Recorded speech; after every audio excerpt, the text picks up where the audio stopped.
Now, tomorrow, a group of pro-Israeli protesters calling themselves Enough is Enough will stage a counter-demo against the latest pro-Palestine march.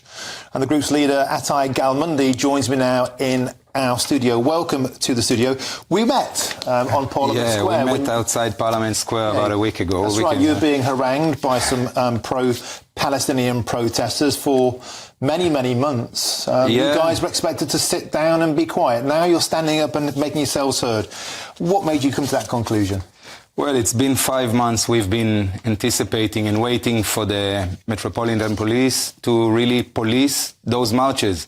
We've been sold on the idea that those marches are peaceful, and we see week in, week out,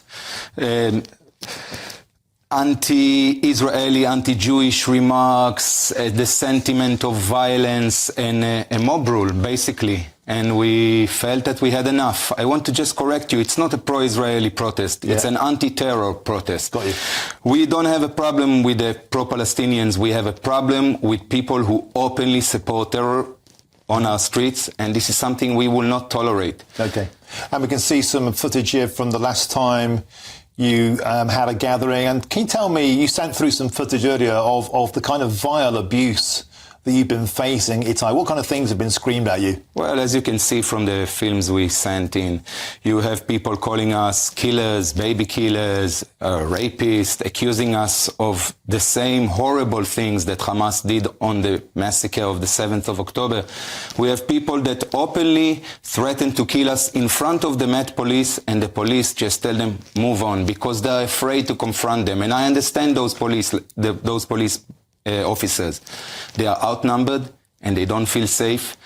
And this is what we want to be changed. We want the police to enforce the rules that already exist. They just need to enforce them.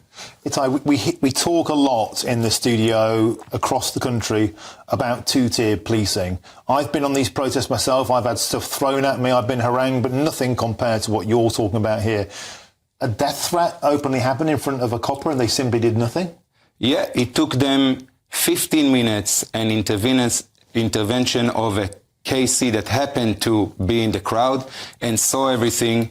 And even then, it took them 15 minutes to arrest the guy. I filed a complaint personally, never heard anything about the complaint. It's been now almost 3 weeks. We haven't even got a reference number to show for.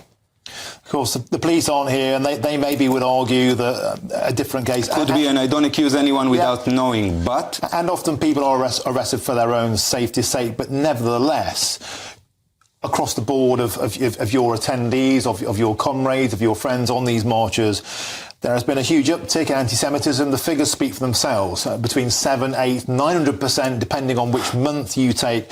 Tell me about the mood amongst British Jews now, particularly in London. We knew initially after October 7th there was a huge sense of fear. Are you now becoming more defiant? Are you more determined to stand up and be heard? Look, the Jewish people are a resilient people. We passed in our history far worse, and we survived, and we will survive, and we'll be standing strong. We, like every other law-abiding citizen in this country, believe that law should be upheld, and we have our rights, and we demand that our rights will be protected, just like any other minority in this country. And that's it. I think that summarizes it all. Okay, well, I wish you the very best. Thank you very much. Thank you. Please join us on tomorrow at 12:30 in Waterloo Place. There you go. You've heard it here first. Thank you for joining us. Ittai Galmundi in the studio. That march, of course, is tomorrow.